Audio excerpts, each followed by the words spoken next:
नमस्कार दोस्तों, ये है गुच्छा कहानियों का और मैं हूँ आपके साथ आपकी दोस्त रेखा। कहिए कैसे हैं आप। इससे पहले कि मैं आगे बढ़ूं, आपको याद दिला दूं कि अगर अभी तक आपने हमारे चैनल को सब्सक्राइब नहीं किया है तो जल्दी से कर लीजिए, क्योंकि अभी बहुत सारी ऐसी कहानियां हैं जो मुझे आप तक पहुंचानी है और आप तक हर कहानी बिना देरी के पहुंचे, इसके लिए जरूरी है कि आप इस चैनल से हमेशा के लिए जुड़े रहें। और अगर आपको हमारी कहानियाँ पसंद आती हैं, तो इन्हें अपने दोस्तों के साथ शेयर करना और लाइक करना बिल्कुल मत भूलिएगा। साथ ही अपना प्यार और अपने सुझाव हमें कमेंट करके जरूर बताइएगा। तो चलिए शुरू करते हैं आज की कहानी। और आज मुंशी प्रेमचंद की कहानी पंच परमेश्वर। तो आइए सुनते हैं कहानी पंच परमेश्वर। जुम्मन शेख और अलगू चौधरी में गाढ़ी मित्रता थी। साझे में खेती होती थी, कुछ लेन देन में भी साझा था। एक को दूसरे पर अटल विश्वास था। जुम्मन जब हमल करने गए थे तब अपना घर अलगू को सौंप गए थे और अलगू जब कभी बाहर जाते तो जुम्मन पर अपना घर छोड़ देते थे। उनमें न खान पान का व्यवहार था, न धर्म का नाता, केवल विचार मिलते थे। मित्रता का मूल मंत्र भी यही है। इस मित्रता का जन्म उसी समय हुआ जब दोनों मित्र बालक ही थे और जुम्मन के पूज्य पिता जुमराती उन्हें शिक्षा प्रदान करते थे। अलगू ने गुरुजी की बहुत सेवा की थी, खूब रकाबियां मांजी, खूब प्याले धोए। उनका हुक्का एक क्षण के लिए भी विश्राम न लेने पाता था, क्योंकि प्रत्येक चिलम अलगू को आध घंटे तक किताबों से अलग कर देती थी। अलगू के पिता पुराने विचारों के मनुष्य थे। उन्हें शिक्षा की अपेक्षा गुरु की सेवा शुश्रूषा पर अधिक विश्वास था। वो कहते थे कि विद्या पढ़ने से नहीं आती, जो कुछ होता है गुरु के आशीर्वाद से। बस गुरु जी की कृपा दृष्टि चाहिए। अतएव यदि अलगू पर जुमराती शेख के आशीर्वाद अथवा सत्संग का कुछ फल ना हुआ तो ये मानकर संतोष कर लेगा कि विद्योपार्जन में उसने यथाशक्ति कोई बात उठा नहीं रखी। विद्या उसके भाग्य में ही न थी तो कैसे आती। मगर जुमराती शेख स्वयं आशीर्वाद के कायल ना थे। उन्हें अपने सोटे पर अधिक भरोसा था और उसी सोटे के प्रताप से आज आसपास के गांव में जुम्मन की पूजा होती थी। उनके लिखे हुए रेहननामे या बैनामे पर कचहरी का मुहर्रिर भी कलम न उठा सकता था। हल्के का डाकिया, कांस्टेबल और तहसील का चपरासी सब उनकी कृपा की आकांक्षा रखते थे। अतएव अलगू का मान उनके धन के कारण था, तो जुम्मन शेख अपनी अनमोल विद्या से ही सबके आदर पात्र बने थे। जुम्मन शेख की एक बूढ़ी खाला यानी मौसी थी। उसके पास कुछ थोड़ी सी मिल्कियत थी, परंतु उसके निकट संबंधियों में कोई न था। जुम्मन ने लंबे चौड़े वादे करके वो मिल्कियत अपने नाम लिखवा ली थी। जब तक दान पत्र की रजिस्ट्री ना हुई थी तब तक खाला जान का खूब आदर सत्कार किया गया। उन्हें खूब स्वादिष्ट पदार्थ खिलाए गए। हलवे पुलाव की वर्षा सी की गई, पर रजिस्ट्री की मोहर ने इन खातिरदारियों पर भी मानो मोहर लगा दी। जुम्मन की पत्नी करीमन रोटियों के साथ कड़वी बातों के कुछ तेज तीखे सालन भी देने लगी। जुम्मन शेख भी निठुर हो गए। अब बेचारी खाला जान को प्रायः नित्य ही ऐसी बातें सुननी पड़ती थी। बुढ़िया न जाने कब तक जिएगी। 2-3 बीघे ऊसर क्या दे दिया, मानो मोल ले लिया। बघारी दाल के बिना रोटियां नहीं उतरती। जितना रुपया इसके पेट में झोंक चुके उतने से तो अब तक गांव मोल ले लेते। कुछ दिन खाला जान ने सुना और सहा, पर जब ना सहा गया तब जुम्मन से शिकायत की। जुम्मन ने स्थानीय कर्मचारी गृह स्वामी के प्रबंध में दखल देना उचित न समझा। कुछ दिन तक और यूं ही रो धोकर काम चलता रहा। अंत में एक दिन खाला ने जुम्मन से कहा, बेटा तुम्हारे साथ मेरा निर्वाह न होगा, तुम मुझे रुपए दे दिया करो, मैं अपना पका खा लूंगी। जुम्मन ने दृष्टता के साथ उत्तर दिया, रुपए क्या यहाँ फलते हैं? खाला ने नम्रता से कहा, मुझे कुछ रूखा सूखा चाहिए भी कि नहीं? जुम्मन ने गंभीर स्वर से जवाब दिया, तो कोई ये थोड़े ही समझा था कि तुम मौत से लड़कर आई हो। खाला बिगड़ गई। उन्होंने पंचायत करने की धमकी दी। जुम्मन हंसे, जिस तरह कोई शिकारी हिरन को जाल की तरफ जाते देखकर मन ही मन हंसता है। वो बोले, हाँ जरूर पंचायत करो, फैसला हो जाए। मुझे भी ये रात दिन की खटपट पसंद नहीं। पंचायत में किसकी जीत होगी इस विषय में जुम्मन को कुछ भी संदेह न था। आसपास के गांव में ऐसा कौन था जो उसके अनुग्रहों का ऋणी ना हो? ऐसा कौन था जो उसको शत्रु बनाने का साहस कर सके? किसमें इतना बल था जो उसका सामना कर सके? आसमान के फरिश्ते तो पंचायत करने आवेंगे नहीं। इसके बाद कई दिन तक बूढ़ी खाला हाथ में एक लकड़ी लिए आसपास के गांव में दौड़ती रही। कमर झुककर कमान हो गई थी, एक एक पग चलना दूभर था, मगर बात आ पड़ी थी। उसका निर्णय करना जरूरी था। बिरला ही कोई भला आदमी होगा जिसके सामने बुढ़िया ने दुख के आंसू ना बहाए हों। किसी ने तो यूं ही ऊपर मन से हूं हां करके टाल दिया और किसी ने इस अन्याय पर जमाने को गालियां दी। कहा, कब्र में पांव लटके हुए हैं, आज मरे कल दूसरा दिन, पर हवस नहीं मानती। अब तुम्हें क्या चाहिए? रोटी खाओ और अल्लाह का नाम लो। तुम्हें अब खेती बाड़ी से क्या काम है? कुछ ऐसे सज्जन भी थे जिन्हें हास्य रस के रसास्वादन का अच्छा अवसर मिला। झुकी हुई कमर, पोपला मुंह, सन के से बाल, इतनी सामग्री एकत्र हो तब हंसी क्यों ना आवे। ऐसे न्यायप्रिय, दयालु, दीन वत्सल पुरुष बहुत कम थे जिन्होंने उस अबला के दुखड़े को गौर से सुना हो और उसको सांत्वना दी हो। चारों ओर से घूम घाम कर बेचारी अलगू चौधरी के पास आई, लाठी पटक दी और दम लेकर बोली, बेटा तुम भी दम भर के लिए मेरी पंचायत में चले आना। अलगू ने कहा, मुझे बुलाकर क्या करोगी? कई गांव के आदमी तो आवेंगे ही। खाला ने कहा, अपनी विपत तो सबके आगे रो आई, अब आने ना आने का अख्तियार उनको है। अलगू ने कहा, यूं आने को आ जाऊंगा मगर पंचायत में मुंह ना खोलूंगा। खाला ने कहा, क्यों बेटा? अलगू बोला, अब इसका जवाब क्या दूं? अपनी खुशी। जुम्मन मेरा पुराना मित्र है, उससे बिगाड़ नहीं कर सकता। खाला ने कहा, बेटा क्या बिगाड़ के डर से ईमान की बात ना कहोगे? हमारे सोए हुए धर्म ज्ञान की सारी संपत्ति लुट जाए तो उसे खबर नहीं होती, परंतु ललकार सुनकर वह सचेत हो जाता है, फिर उसे कोई जीत नहीं सकता। अलगू इस सवाल का कोई उत्तर न दे सका, पर उसके हृदय में ये शब्द गूंज रहे थे, क्या बिगाड़ के डर से ईमान की बात ना कहोगे? संध्या समय एक पेड़ के नीचे पंचायत बैठी। शेख जुम्मन ने पहले से ही फर्श बिछा रखा था। उन्होंने पान, इलायची, हुक्के, तंबाकू आदि का प्रबंध भी किया था। हाँ, वो स्वयं अलबत्ता अलगू चौधरी के साथ जरा दूर पर बैठे हुए थे। जब पंचायत में कोई आ जाता था तब दबे हुए सलाम से उसका स्वागत करते थे। जब सूर्य अस्त हो गया और चिड़ियों की कलरव युक्त पंचायत पेड़ों पर बैठी, तब यहाँ भी पंचायत शुरू हुई। फर्श की एक एक अंगुली जमीन भर गई, पर अधिकांश दर्शक ही थे। निमंत्रित महाशयों में से केवल वे ही लोग पधारे थे जिन्हें जुम्मन से अपनी कुछ कसर निकालनी थी। एक कोने में आग सुलग रही थी। नाई ताबड़तोड़ चिलम भर रहा था। ये निर्णय करना असंभव था कि सुलगते हुए उपलों से अधिक धुआं निकलता था या चिलम के दमों से। लड़के इधर उधर दौड़ रहे थे, कोई आपस में गाली गलौज करते और कोई रोते थे। चारों तरफ कोलाहल मच रहा था। गांव के कुत्ते इस जमाव को भोज समझकर झुंड के झुंड जमा हो गए थे। पंच लोग बैठ गए तो बूढ़ी खाला ने उनसे विनती की, पंचों, आज 3 साल हुए मैंने अपनी सारी जायदाद अपने भांजे जुम्मन के नाम लिख दी थी।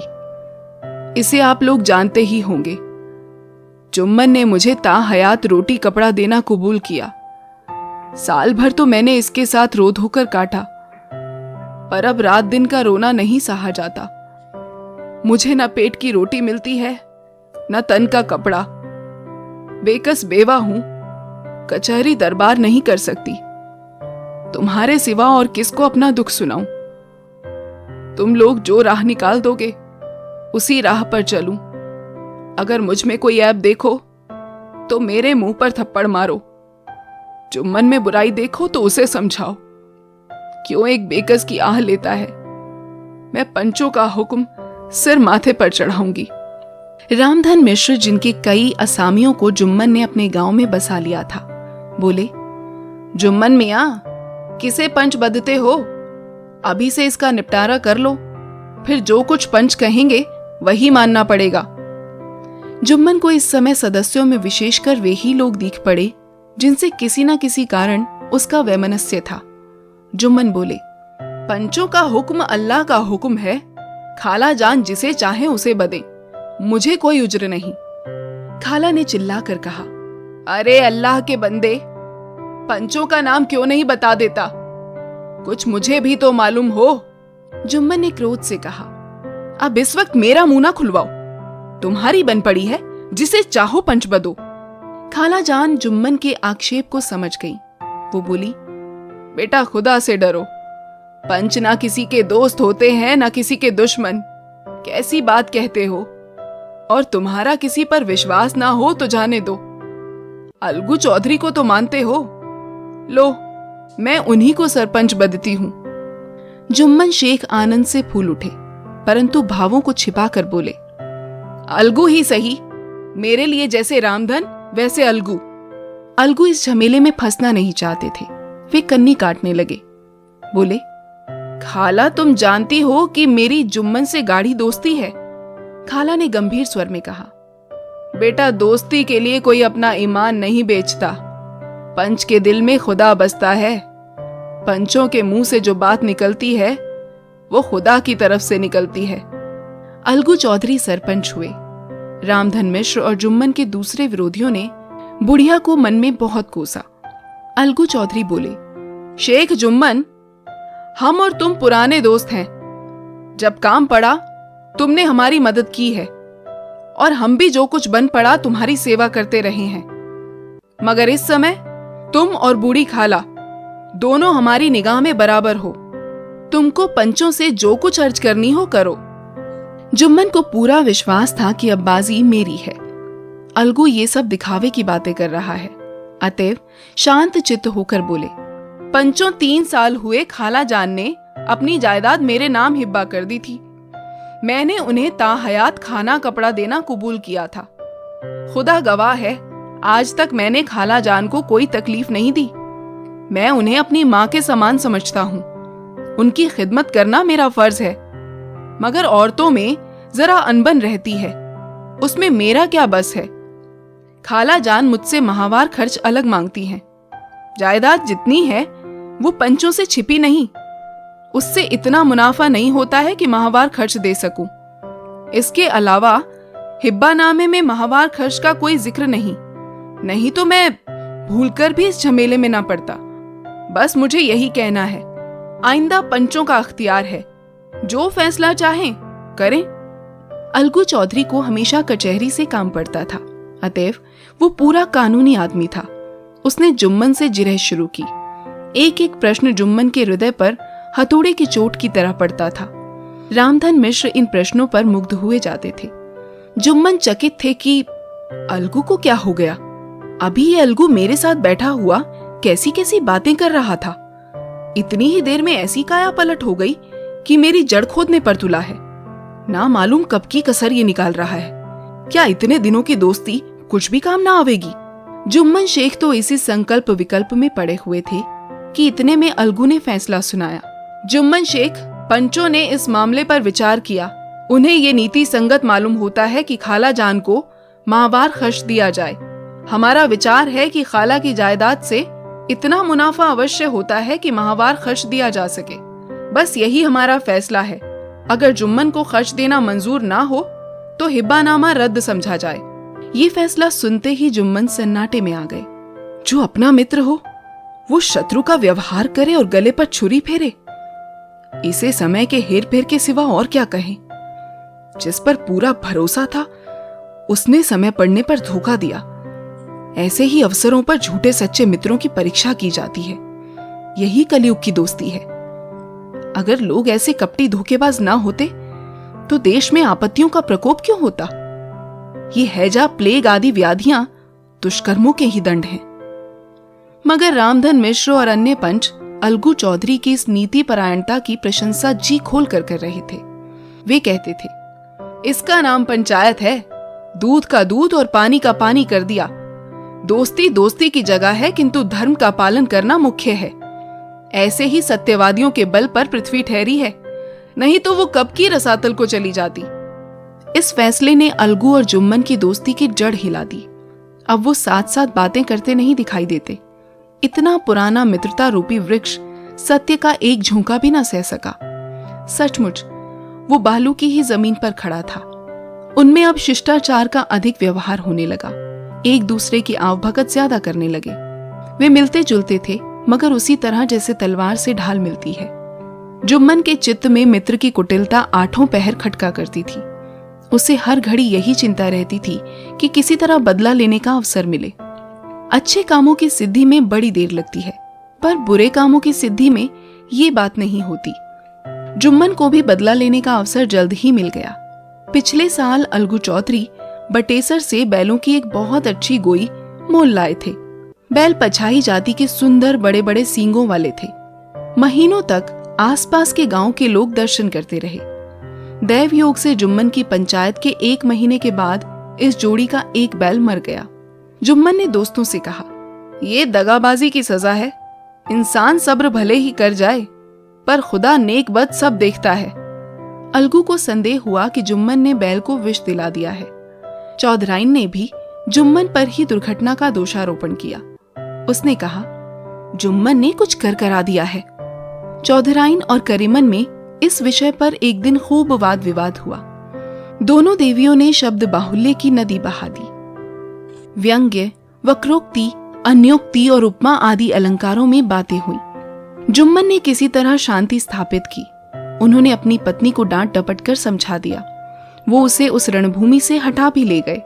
उधर अलगू चौधरी ने समझाने बुझाने का काम अपने तर्कपूर्ण सोटे से लिया। अब अकेला बैल किस काम का?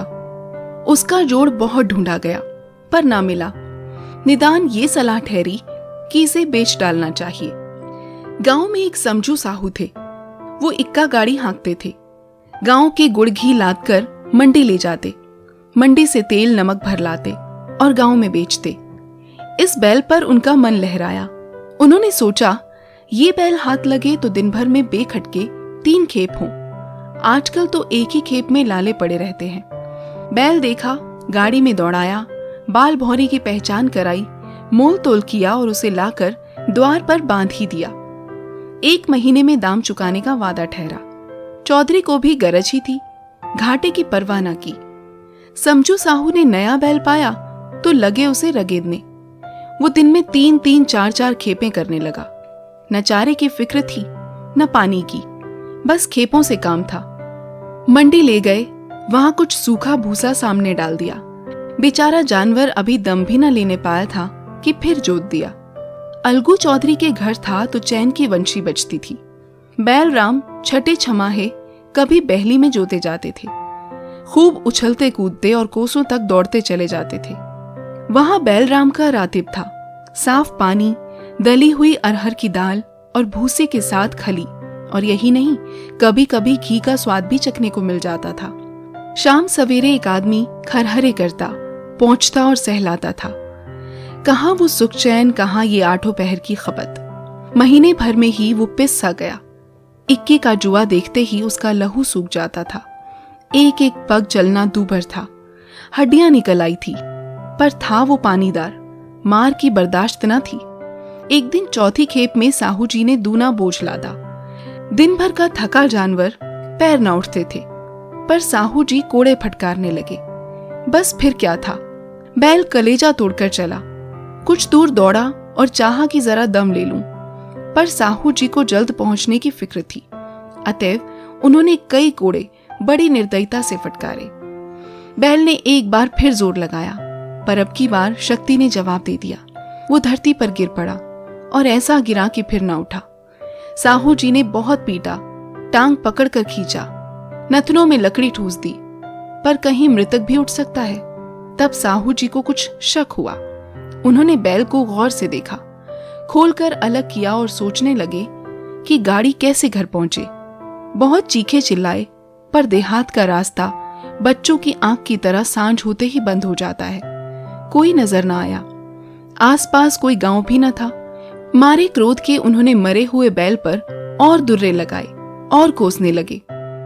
अभागे, तुझे मरना ही था तो घर पहुंचकर मरता। ससुरा बीच रास्ते में ही मर रहा, अब गाड़ी कौन खींचे। इस तरह साहू जी खूब जले भुने। कई बोरे गुड़ और कई पीपे घी उन्होंने बेचे थे। 200-250 रुपए कमर में बंधे थे। इसके सिवा गाड़ी पर कई बोरे नमक के थे, अतएव छोड़कर जा भी न सकते थे। लाचार बेचारे गाड़ी पर ही लेट गए। वहीं रत जगह करने की ठान ली। चिलम पी, गाया, फिर हुक्का पिया। इस तरह साहू जी आधी रात तक नींद को बहलाते रहे। अपनी जान में तो वो जागते ही रहे, पर पों फटते ही जो नींद टूटी और कमर पर हाथ रखा तो थैली गायब। घबराकर इधर उधर देखा तो कई कनस्तर तेल भी नदारद।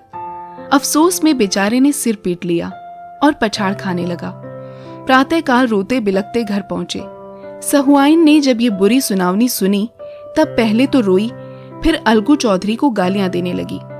निगोड़े ने ऐसा कुलछनी बैल दिया कि जन्म भर की कमाई लुट गई। इस घटना को हुए कई महीने बीत गए। अलगू जब अपने बैल के दाम मांगते तब साहू और सहुआइन दोनों ही झल्लाए हुए कुत्ते की तरह चढ़ बैठते और अंड-बंड बकने लगते।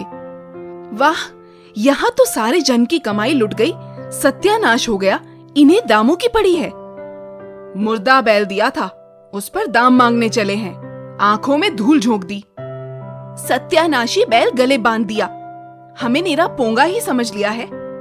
हम भी बनिए के बच्चे हैं, ऐसे बुद्धू कहीं और होंगे। पहले जाकर किसी गड्ढे में मुंह धोआओ, तब दाम लेना। ना जी मानता हो तो हमारा बैल खोल ले जाओ, महीने भर के बदले 2 महीने जोत लो, और क्या लोगे। चौधरी के अशुभ चिंतकों की कमी न थी। ऐसे अवसरों पर वे भी एकत्र हो जाते और साहू जी के बर्राने की पुष्टि करते, परंतु 150 रुपए से इस तरह हाथ धो लेना आसान न था। एक बार वो भी गर्म पड़े। साहू जी बिगड़कर लाठी ढूंढने घर में चले गए। अब सहुआइन ने मैदान लिया। प्रश्नोत्तर होते होते हाथापाई की नौबत आ पहुंची। सहुआइन ने घर में घुसकर किवाड़ बंद कर लिए। शोरगुल सुनकर गांव के भले मानस जमा हो गए। उन्होंने दोनों को समझाया, साहू जी को दिलासा देकर घर से निकाला। वो परामर्श देने लगे कि इस तरह से काम ना चलेगा, पंचायत कर लो, जो कुछ तय हो जाए उसे स्वीकार कर लो। साहू जी राजी हो गए। अलगू ने भी हामी भर ली। पंचायत की तैयारियां होने लगी। दोनों पक्षों ने अपने अपने दल बनाने शुरू किए। इसके बाद तीसरे दिन उसी वृक्ष के नीचे पंचायत बैठी। वही संध्या का समय था। खेतों में कोए पंचायत कर रहे थे। विवादग्रस्त विषय था ये कि मटर की फलियों पर उनका कोई स्वत्व है या नहीं, और जब तक ये प्रश्न हल ना हो जाए तब तक वे रखवाले की पुकार पर अपनी अप्रसन्नता प्रकट करना आवश्यक समझते थे। पेड़ की डालियों पर बैठी शुक मंडली में ये प्रश्न छिड़ा हुआ था कि मनुष्यों को उन्हें बेमुरव्वत कहने का क्या अधिकार है, जब उन्हें स्वयं अपने मित्रों से दगा करने में भी संकोच नहीं होता। पंचायत बैठ गई तो रामधन मिश्र ने कहा, अब देरी क्या है, पंचों का चुनाव हो जाना चाहिए। बोलो चौधरी, किस किस को पंच बदते हो। अलगू ने दीन भाव से कहा, समझू साहू ही चुन ले। समझू खड़े हुए और कड़क कर बोले, मेरी ओर से जुम्मन शेख। जुम्मन का नाम सुनते ही अलगू चौधरी का कलेजा धक धक करने लगा, मानो किसी ने अचानक थप्पड़ मार दिया हो। रामधन अलगू के मित्र थे। वो बात को ताड़ गए। पूछा, क्यों चौधरी, तुम्हें कोई उज्र तो नहीं? चौधरी ने निराश होकर कहा, नहीं, मुझे क्या उज्र होगा। अपने उत्तरदायित्व का ज्ञान बहुधा हमारे संकुचित व्यवहारों का सुधारक होता है। जब हम राह भूलकर भटकने लगते हैं तब यही ज्ञान हमारा विश्वसनीय पथ प्रदर्शक बन जाता है। पत्र संपादक अपनी शांति कुटी में बैठा हुआ कितनी दृष्टता और स्वतंत्रता के साथ अपनी प्रबल लेखनी से मंत्रिमंडल पर आक्रमण करता है, परंतु ऐसे अवसर आते हैं जब वो स्वयं मंत्रिमंडल में सम्मिलित होता है। मंडल के भवन में पग धरते ही उसकी लेखनी कितनी मर्मज्ञ, कितनी विचारशील, कितनी न्यायपरायण हो जाती है, इसका कारण उत्तरदायित्व का ज्ञान है। नवयुवक युवावस्था में कितना उद्दंड रहता है, माता पिता उसकी ओर से कितने चिंतित रहते हैं। वे उसे कुल कलंक समझते हैं, परंतु थोड़े ही समय में परिवार का बोझ सिर पर पड़ते ही वो अव्यवस्थित चित्त उन्मत्त युवक कितना धैर्यशील, कैसा शांत चित्त हो जाता है। ये भी उत्तरदायित्व के ज्ञान का फल है। जुम्मन शेख के मन में भी सरपंच का उच्च स्थान ग्रहण करते ही अपनी जिम्मेदारी का भाव पैदा हुआ। उसने सोचा, मैं इस वक्त न्याय और धर्म के सर्वोच्च आसन पर बैठा हूँ। मेरे मुंह से इस समय जो कुछ निकलेगा वो देववाणी के सदृश है और देववाणी में मेरे मनोविकारों का कदापि समावेश न होना चाहिए। मुझे सत्य से ज्यों भर भी टलना उचित नहीं। पंचों ने दोनों पक्षों से सवाल जवाब करने शुरू किए। बहुत देर तक दोनों दल अपने अपने पक्ष का समर्थन करते रहे। इस विषय में तो सब सहमत थे कि समझू को बैल का मूल्य देना चाहिए, परंतु दो महाशय इस कारण रियायत करना चाहते थे कि बैल के मर जाने से समझू को हानि हुई। इसके प्रतिकूल दो सभ्य मूल के अतिरिक्त समझू को दंड भी देना चाहते थे, जिससे फिर किसी को पशु के साथ ऐसी निर्दयता करने का साहस ना हो। अंत में जुम्मन ने फैसला सुनाया, अलगू चौधरी और समझू साहू, पंचों ने तुम्हारे मामले पर अच्छी तरह विचार किया। समझू को उचित है कि बैल का पूरा दाम दे। जिस वक्त उन्होंने बैल लिया उसे कोई बीमारी न थी। अगर उसी समय दाम दे दिए जाते तो आज समझू उसे फेर लेने का आग्रह न करते। बैल की मृत्यु केवल इस कारण हुई कि उससे बड़ा कठिन परिश्रम लिया गया और उसके दाने चारे का कोई अच्छा प्रबंध न किया गया। रामधन मिश्र बोले, समझू ने बैल को जानबूझकर मारा है, अतएव उससे दंड लेना चाहिए। जुम्मन बोले, ये दूसरा सवाल है, हमको इससे कोई मतलब नहीं। झगड़ू साहू ने कहा, समझू के साथ कुछ रियायत होनी चाहिए। जुम्मन बोले, ये अलगू चौधरी की इच्छा पर निर्भर है कि रियायत करे तो उनकी भलमनसी। अलगू चौधरी फूले न समाये, उठ खड़े हुए और जोर से बोले, पंच परमेश्वर की जय। इसके साथ ही चारों ओर से प्रतिध्वनि हुई, पंच परमेश्वर की जय, पंच परमेश्वर की जय, पंच परमेश्वर की जय। प्रत्येक मनुष्य जुम्मन की नीति को सराहता था। इसे कहते हैं न्याय, ये मनुष्य का काम नहीं। पंच में परमेश्वर वास करते हैं, ये उन्हीं की महिमा है। पंच के सामने खोटे को कौन खरा कह सकता है। थोड़ी देर बाद जुम्मन अलगू के पास आए और उनके गले लिपट कर बोले, भैया, जब से तुमने मेरी पंचायत की तब से मैं तुम्हारा प्राणघातक शत्रु बन गया था, पर आज मुझे ज्ञात हुआ कि पंच के पद पर बैठकर ना कोई किसी का दोस्त होता है ना दुश्मन। न्याय के सिवा उसे और कुछ नहीं सूझता। आज मुझे विश्वास हो गया कि पंच की जबान से खुदा बोलता है। अलगू रोने लगे। इस पानी से दोनों के दिलों का मैल धुल गया। मित्रता की मुरझाई हुई लता फिर हरी हो गई। दोस्तों, आप सुन रहे थे मुंशी प्रेमचंद की कहानी पंच परमेश्वर। आपको हमारी कहानियां कैसी लगती हैं, हमें कमेंट करके बताना बिल्कुल मत भूलें। और हाँ, अगर आपको हमारी कहानियां पसंद आती हैं तो इन्हें लाइक और अपने दोस्तों के साथ शेयर जरूर करें।